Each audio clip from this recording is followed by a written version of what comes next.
Hello everyone, स्वागत है आपका हमारे यूट्यूब चैनल तरवा क्लासेस में। दोस्तों, आज इस वीडियो में हम लोग डिस्कस करने जा रहे हैं इंडियन ज्योग्राफी का जो तीसरा चैप्टर है फिजियोग्राफी इन इंडिया, भारत का भौतिक स्वरूप। इसके बारे में हम लोग डिस्कस करने जा रहे हैं। इसके हम लोग 3 सेट कर चुके हैं और आज हमारा चौथा सेट है। इसके 3 सेट हम लोग कर चुके हैं। पिछले 3 सेटों में हम लोगों ने क्या किया था, तो हम लोगों ने पिछले 3 सेटों में हम लोग 75 MCQ इसके सॉल्व कर चुके हैं, 75 MCQ इसके कर चुके हैं। और जो ये सेट है इसमें भी हम लोग 25 जो है एमसीक्यूज करेंगे। तो ये क्वेश्चन आपके सारे कैसे होंगे, एमसीक्यूज में क्वेश्चन होंगे। क्वेश्चन आपके लिए बहुत इंपॉर्टेंट है क्योंकि क्वेश्चन है किसी ना किसी एग्जाम में आपके लिए आए हुए हैं। तो क्वेश्चन पसंद आए, वीडियो पसंद आए तो वीडियो को लाइक करें, चैनल पे नए तो चैनल को सब्सक्राइब कर लीजिए और बेल आइकन को प्रेस कीजिए ताकि वीडियो की नोटिफिकेशन है सबसे पहले आप पास पहुंचे। तो चलिए बिना देर के बाद शुरू करते हैं। देखिए जी, जो हमारा पहला क्वेश्चन है, अनायमुड़ी चोटी कहाँ स्थित है। तो अनायमुड़ी चोटी है, ये कहाँ पे स्थित है ये आपको बताना है। तो अनायमुड़ी पीक स्थित है सह्याद्री में स्थित है। ए सही आंसर है, ए सह्याद्री में स्थित है। सह्याद्री का दूसरा नाम की यदि बात करते हैं तो इसे हम लोग कहते हैं पश्चिमी घाट। पश्चिमी घाट इसे हम लोग पश्चिमी घाट के नाम से भी इसे हम लोग जानते हैं। ठीक है, जो पश्चिमी घाट की सबसे ऊंची चोटी है उसका नाम है अनायमुड़ी। अनायमुड़ी जो है पश्चिमी घाट की सबसे ऊंची चोटी है और इसको हम लोग सह्याद्री के नाम से जानते हैं। पूर्वी घाट, इसकी यदि हम लोग बात करते हैं तो ये क्या है, ठीक है, तो यहाँ पे हमको नीलगिरी की पहाड़ियाँ मिलती हैं। नीलगिरी की पहाड़ियाँ हमको यहाँ पे मिलती हैं। और नीलगिरी की यदि हम लोग बात करते हैं तो इसकी सबसे ऊंची चोटी का नाम है दोदा बेटा। ठीक है, पश्चिमी हिमालय और पूर्वी हिमालय जहाँ मिलते हैं उसको कहते हैं नीलगिरी। और नीलगिरी की जो सबसे ऊंची चोटी है उसका नाम है दोदा बेटा। तो ये आपके लिए क्लियर होगा। देखिए जी, ये आपका है अनायमुड़ी जिसकी ऊंचाई है 2695 मीटर की ऊंचाई है। चलिए आगे क्वेश्चन, निम्न में से कौन सा पर्वत श्रृंखला स्थित है। तो भारत में जो है कौन सी पर्वत श्रृंखला है आपको बताना है, कौन सी माउंटेन रेंज स्थित है इंडिया में। तो कौन सी स्थित है, पीर पंजाल स्थित है। डी इसका सही आंसर है। पीर पंजाल जो है ये भारत में स्थित है। आप देखें जो हल्का से ब्राउन कलर का है ये आपकी पीर पंजाल श्रेणी है, पीर पंजाल श्रेणी। ठीक है, देखिए यदि हम लोग इसके बारे में बात करें तो ये कहाँ पे स्थित है, तो ये हमारा जो कश्मीर का इलाका है, पीर पंजाल कश्मीर में है। ठीक है, अराकानयोमा ये कहाँ पे स्थित है, तो ये है म्यांमार में। और बात करते हैं यदि हम लोग साल्ट रेंज ये कहाँ पे, तो ये है पंजाब। ये भारत का पंजाब नहीं, जो पाकिस्तान है पंजाब है वहाँ पे ये साल्ट रेंज है। तो इसलिए सही आंसर हमारा क्या होगा, डी इसका सही आंसर होगा, पीर पंजाल जो भारत में स्थित है। कौन सी होगी पीर पंजाल, तो ये आपकी पीर पंजाल है। ठीक है, चलिए आगे देखें क्वेश्चन। हिमालय पर्वत श्रृंखला जो है किसका उदाहरण है। जो हिमालय पर्वत श्रृंखला है ये किसका उदाहरण है, तो ये उदाहरण है फोल्ड माउंटेन्स का ये उदाहरण है। फोल्ड माउंटेन से कहते हैं हिमालय पर्वत को, यंग फोल्ड माउंटेन कहते हैं। ठीक है, यंग फोल्ड माउंटेन के नाम से इन्हें जानते हैं। किसको, हिमालय को। हिमालय सबसे यंग है और अभी भी ये बढ़ रहा है। ठीक है, हिमालय की जो अभी भी जो ऊंचाई है या फिर जो बनावट है वो अभी भी बदल रही है और बढ़ रही है। हिमालय की यदि बात करते हैं तो हिमालय बना किससे था, तो हिमालय बना था जो यूरेशियन हमारी प्लेट है, यूरेशियन प्लेट और भारतीय प्लेट को जो इंडियन प्लेट है उसके जो टकराने से बना था हमारा हिमालय पर्वत। चलिए क्लियर है। देखिए जी, ये हमारा जो है ये हिमालय है। ठीक है, ये हिमालय है। आगे क्वेश्चन, नंदा देवी किस राज्य में स्थित है। आपको बताना नंदा देवी जो है वो किस राज्य में स्थित है, तो ये स्थित है नंदा देवी उत्तराखंड में स्थित है। 20 का सही आंसर है। जो नंदा देवी कहाँ स्थित है, उत्तराखंड में स्थित है। यदि हम लोग बात करें भारत में सबसे ऊंची चोटी कौन सी है, तो कंचनजंगा। निर्विवाद रूप से बात करते हैं, निर्विवाद यानी इसमें कोई विवाद ना हो, तो वो कंचनजंगा हम लोग कहेंगे जिसकी ऊंचाई है 8586 मीटर। ठीक है, 8586 मीटर है ऊंचाई है कंचनजंगा की, जो स्थित है सिक्किम में स्थित है। अब वैसे अगर भारत की बात करें जो विवाद में है उसका नाम है K2 गॉडविन ऑस्टिन जो पीओके में आपकी है, पाकिस्तान ऑक्युपाइड कश्मीर में, और इसकी ऊंचाई है 8,611 मीटर इसकी ऊंचाई है। लेकिन ये विवाद में है, इसलिए हम लोग उसको कंसीडर नहीं करते हैं। और हम लोग किसको कंसीडर करते हैं, तो कंचनजंगा को कंसीडर करते हैं। आप पूरे विश्व की यदि बात करते तो सबसे ऊंची चोटी कौन सी है, तो आपको पता है कौन सी है, एवरेस्ट। ठीक है, एवरेस्ट, जिसका दूसरा नाम क्या है, सागरमाथा, जिसका दूसरा नाम है सागरमाथा। तो यदि क्वेश्चन में आता है कि सागरमाथा की ऊंचाई कितनी है, तब भी आपको एवरेस्ट की ही ऊंचाई बतानी है। तो चलिए, क्लियर है। देखिए जी, ये है आपका नंदा देवी, नंदा देवी। और भारत की सबसे ऊंची चोटी कौन सी है, कंचनजंगा, जो सिक्किम में स्थित है। तो ये कंचनजंगा है। चलिए आगे देखें क्वेश्चन। भारत में पश्चिमी तट के उत्तरी भाग को क्या कहा जाता है, तो भारत की जो पश्चिमी तट का जो उत्तरी भाग है इसे कहा जाता है कोंकण तट। कोंकण तट कहा जाता है, ए इसका सही आंसर, कोंकण तट कहा जाता है पश्चिमी घाट के उत्तरी भाग को। देखिए जी, ये है हमारा कोंकण तट। कोंकण तट जो कहाँ से, गुजरात से लेकर महाराष्ट्र और थोड़ा हल्का से ये गोवा का इलाका, तो ये आपका कोंकण तट होता है। और बात करते हैं जो कर्नाटक से केरल तक, तो ये मालाबार कोस्ट है। कर्नाटक से केरल तक ये मालाबार कोस्ट है। और इधर आपका उत्कल तट, फिर आंध्रकोट, ये सब आपके लिए इंपॉर्टेंट है। चलिए अब आगे क्वेश्चन देखें हम लोग। सतलज घाटी में निम्नलिखित में से कौन सा पास है, तो सतलज जो हमारी सतलज रिवर है, तो कौन सा, ठीक है, तो इस पे पास है शिवकिला पास है। सी इसका सही आंसर है, शिवकिला पास है, सतलज घाटी में शिवकिला पास है। और सतलज की हम लोग बात करते हैं, निकलती कहाँ सतलज नदी, तो ये निकलती है मानसरोवर राकस लेक से। ठीक है, मानसरोवर से, जिसकी राकस लेक से निकलती है, राकस झील से यह निकलती है। यदि हम लोग बात करते हैं नाथुला की, तो नाथुला कहाँ है, तो ये सिक्किम और तिब्बत को जोड़ती है आपस में, सिक्किम और तिब्बत को जोड़ती है। ठीक है, और जो हमारी जलेपला है, ये भी सिक्किम को तिब्बत से जोड़ती है।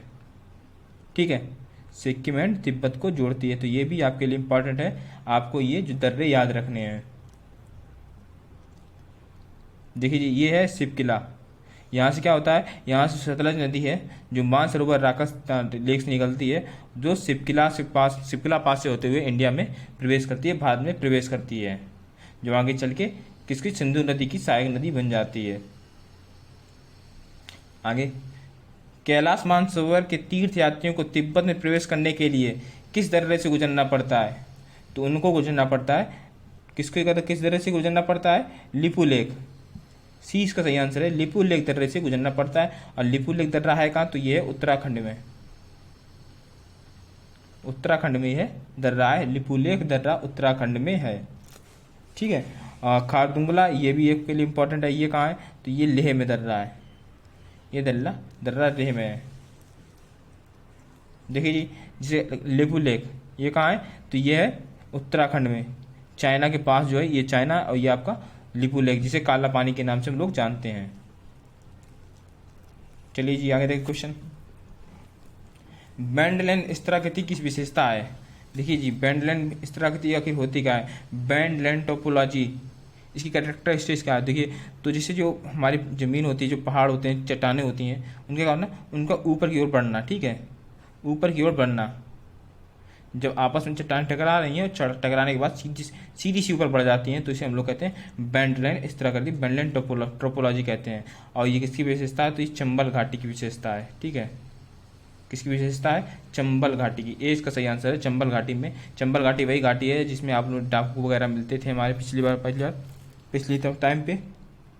देखिए जी, ये है आपकी चंबल घाटी, और देखिए ये ऊपर की तरफ की जो है स्तराकृति बनी हुई है। ठीक है, ऊपर की ओर बनी हुई है। आगे क्वेश्चन, रायसीना हिल्स कौन सी है, तो आपको बताना रायसीना हिल्स, बहुत इंपॉर्टेंट क्वेश्चन है। ठीक है, कई बार क्वेश्चन ये आ चुका है एग्जाम में कि रायसीना हिल्स कौन है, कहाँ पे स्थित है। तो रायसीना जो हिल्स है, तो ये कहाँ पे स्थित है, राष्ट्रपति भवन, जहाँ राष्ट्रपति भवन है आपका उसे हम लोग रायसीना हिल्स कहते हैं। रायसीना हिल्स का जहाँ आपका जो राष्ट्रपति भवन है, तो इसका ए सही आंसर है। ठीक है, ए इसका सही आंसर है। राष्ट्रपति भवन जो इसको बनाया किसने था, तो ये बनाया था एडविन लिपुटे। ठीक है, एडविन लिप्टे थे, इन्होंने इसको बनाया था। तो ये भी आपके लिए इम्पोर्टेंट है। देखिए जी, ये है आपका राष्ट्रपति भवन। ठीक है, ये राष्ट्रपति भवन है आपका जो दिल्ली में स्थित है। आगे क्वेश्चन, नाथुला एक ऐसी जगह है जहां भारत चीन व्यापार भारत की सीमा पर स्थित होने के बाद 44 साल बाद फिर से शुरू हुआ है। तो नाथुला कैसी जगह है जो 44 साल बाद खुली है। तो आपको बताना नाथुला कहाँ पे स्थित है। तो नाथुला कहाँ पे स्थित है, तो ये सिक्किम में स्थित है। सिक्किम में स्थित है, ये इसका सही आंसर है। सिक्किम में स्थित है नाथुला। ठीक है, जो किससे जोड़ती है, भारत और चीन को आपस में जोड़ता है। इसके अलावा जो दो दर्रे और हैं जो क्या है, इंडिया और चाइना को जोड़ते हैं। ठीक है, इंडिया टू चाइना जो जोड़ते हैं, दो दर्रे और हैं, उनका नाम क्या है, तो पहला है शिव किला। ठीक है, शिव किला ये कहाँ है, तो ये आपका हिमाचल प्रदेश में। दूसरा कौन सा है, दूसरा है लिपू लेक। लिपू लेक ये है उत्तराखंड में। ठीक है, तो ये भी आपके लिए इंपॉर्टेंट है। लिपू लेक हम लोग पिछले क्वेश्चन में डिस्कस कर चुके हैं कि यदि आपको कैलाश की यदि यात्रा करनी है तो किसको पार करना पड़ेगा, तो लिपू लेक को पार करना पड़ेगा। देखिए जी, ये है आपका जो हमारा नाथुला। ठीक है, चलिए आगे क्वेश्चन देखें हम लोग। अंडमान और निकोबार द्वीप समूह की सबसे ऊंची चोटी कौन सी है। ठीक है, ऊंची चोटी किस क्षेत्र में स्थित है, तो ये स्थित है नॉर्थ अंडमान में। नॉर्थ अंडमान में स्थित है। अंडमान और निकोबार द्वीप समूह की सबसे ऊंची चोटी है नॉर्थ अंडमान में स्थित है। और अंडमान और निकोबार द्वीप समूह को अलग कौन करता है, तो 10 डिग्री चैनल अलग करता है। ठीक है, 10 डिग्री चैनल अलग करता है। तो ये भी आपके लिए इंपॉर्टेंट है।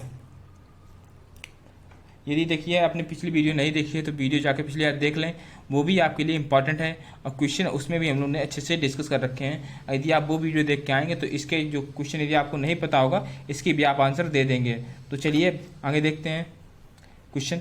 सतलज और काली नदियों के बीच स्थित हिमालय के हिस्से के रूप में जाना जाता है। तो सतलज नदी और काली नदी के बीच के जो हिमालय है उसको किसे जाना जाता है, तो कुमाऊं हिमालय। कुमाऊं हिमालय के नाम से इसे जाना जाता है। देखिए मैप में हम लोग क्लियर कर देते हैं। सतलज और काली नदी, सतलज और काली नदी ये, तो इसको कौन सा कहेंगे, कुमाऊं हिमालय कहेंगे। कुमाऊं हिमालय। इंडस और सतलज नदी के बीच जो हिमालय से पंजाब हिमालय कहते हैं। और जो काली नदी और तिस्ता इसके बीच में हिमालय है इसको कहते हैं हम लोग नेपाल हिमालय। ठीक है, और तिस्ता नदी से ब्रह्मपुत्र के बीच जो हिमालय इसे कहते हैं असम हिमालय। तो ये आपके लिए बहुत इंपॉर्टेंट, पंजाब हिमालय, कुमाऊं हिमालय, नेपाल हिमालय, असम हिमालय बहुत इंपॉर्टेंट है। कई बार क्वेश्चन यूपीएससी भी पूछ चुका है ये क्वेश्चन, तो ये आपके लिए याद रखना ज़्यादा आवश्यक है। चलिए जी आगे देखो क्वेश्चन। भारत के उत्तरी मैदान के निर्माण में 3 प्रमुख नदी प्रणालियों अर्थात सिंधु, गंगा और आपको बताना है कि परस्पर किया गया है। तो इसका सही आंसर होगा ब्रह्मपुत्र। ठीक है, उत्तर भारत की जो नदियां हैं उसमें ब्रह्मपुत्र, सिंधु, गंगा ये इंपॉर्टेंट है। इनकी नदी की सहायता से जो उत्तर भारत है इसमें दोमट मिट्टी पाई जाती है और जिससे वहाँ की जो पैदावार है कृषि है काफ़ी अच्छी स्थिति में है। तो सही आंसर हमारा क्या होगा, सही आंसर हमारा होगा ब्रह्मपुत्र, इसका सही आंसर होगा। ब्रह्मपुत्र निकलती कहाँ से, तो ये चेमयांगदंग ग्लेशियर है तिब्बत में, वहाँ से ये निकलती और भारत में प्रवेश करती है। अरुणाचल प्रदेश में भारत के जो नामचा पर्वत है वहाँ से ये प्रवेश करती है और गंगा के साथ ये मिलकर क्या बनाती है, सुंदरबन डेल्टा बना लेती है। यहाँ पे गंगा के साथ मिलती है तब इसका नाम हो जाता है, अलग नाम पड़ जाता है और ये जो सुंदरबन डेल्टा बनाती है यहाँ से जो है नामचा पर्वत से ये प्रवेश करती है। चलिए आगे क्वेश्चन देखें। नेशनल हाईवे 1D के पास के माध्यम से लेह को कश्मीर घाटी से जोड़ता है। तो आपको बताना है कौन सा दर्रा ऐसा है जो ये काम करता है, ये जोड़ता है। तो कौन सा दर्रा जोड़ता है, जोजिला। 20 का सही आंसर है, जोजिला दर्रा जोड़ता है। जोजिला दर्रा कहाँ है, तो ये कश्मीर में है। देखिए जी ये है आपका जोजिला दर्रा ये है। ठीक है, ये क्या करता है, कश्मीर को और लेह को आपस में जोड़ता है। कश्मीर को लेह को आपस में जोड़ता है। चलिए आगे क्वेश्चन। इस cold desert lying in the great Himalaya, महान हिमालय जो सबसे ठंडा रेगिस्तान है, तो इसको कौन सा जो है सबसे ज़्यादा ठंडा है, तो इसमें सबसे ज़्यादा ठंडा है लद्दाख। लद्दाख सही आंसर है। लद्दाख जो है जो ग्रेट हिमालय है इसमें सबसे ठंडा रेगिस्तान है, तो सही आंसर हमारा कौन सा होगा, ये इसका सही आंसर होगा। अरावली की बात करते हैं तो ये जो है सबसे ओल्ड माउंटेन है, ठीक है, सबसे ओल्ड माउंटेन है। और इसकी ऊंची चोटी कौन सी है, तो इसकी सबसे ऊंची चोटी है गुरु शिखर, ठीक है, गुरु शिखर इसकी सबसे ऊंची चोटी है। विंध्य सतपुड़ा इसके बीच से नदी निकलती है नर्मदा, यहाँ से नर्मदा नदी निकलती है जो रिफ्ट वैली का निर्माण करती है, रिफ्ट वैली का निर्माण करती है। चलिए यहाँ क्वेश्चन देखिए, ये है लद्दाख आपका। अब आगे क्वेश्चन देखते हैं हम लोग। भारत के पश्चिमी तटीय मैदान के संबंध में निम्नलिखित में से कौन सा कथन सही है, तो पश्चिमी तटीय मैदान में कौन सा कथन सही है आपको ये बताना है। ये एक संकीर्ण बेल्ट है, तो जी हाँ ये नैरो बेल्ट है, बिल्कुल सही है। यह जलमग्न तटीय मैदान का एक उदाहरण है, तो ये भी आपका सही है। यह बंदरगाह के विकास के लिए प्राकृतिक स्थिति प्रदान करता है, तो ये भी आपका सही है। देखिए पश्चिमी घाट है, यहाँ पे काफ़ी बड़े बड़े बंदरगाह हैं, जिसमें मुख्य रूप से आपका मुंबई ये बहुत बड़ा बंदरगाह है। आगे इसमें डेल्टास के अच्छी तरीके से विकसित होते हैं, तो ये आपका गलत है, ठीक है, चौथा आपका गलत है। चौथा आपका क्यों गलत है, क्योंकि यहाँ पे जो नदियाँ गिरती हैं वो एस्चुरी का निर्माण करती है, ना कि डेल्टा का। डेल्टा का निर्माण करती हैं जो बे ऑफ बंगाल में नदियाँ गिरती हैं वो डेल्टा का निर्माण करती हैं, और जो अरब सागर में गिरती हैं वो करती हैं एस्चुरी का निर्माण। तो चौथा आपका गलत है, 1, 2 और 3 आपके सही हैं। तो 1 और 2, 3 ए आपका आंसर सही हो, ए ऑप्शन जो है सही आंसर है। चलिए आगे क्वेश्चन देखें हम लोग।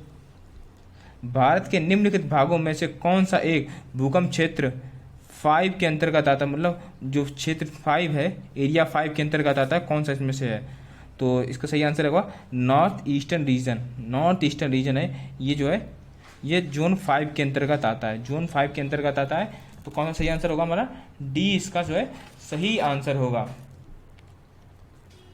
देखिए जी मैप में क्लियर करते हैं, जोन 5 वो है जो सबसे ज़्यादा डार्क कलर का है, वो आपका जो है जोन 5 है, ठीक है। आपका ये वाला भाग, इसके अलावा कुछ भाग गुजरात का, जम्मू कश्मीर का कुछ भाग और उत्तराखंड का कुछ भाग शामिल होता है इसमें। चलिए जाके क्वेश्चन देखें। निम्न प्राणियों का वेलिकोंडा समूह इसका एक संरचना हिस्सा है, तो किसका हिस्सा है, तो इसका सही आंसर होगा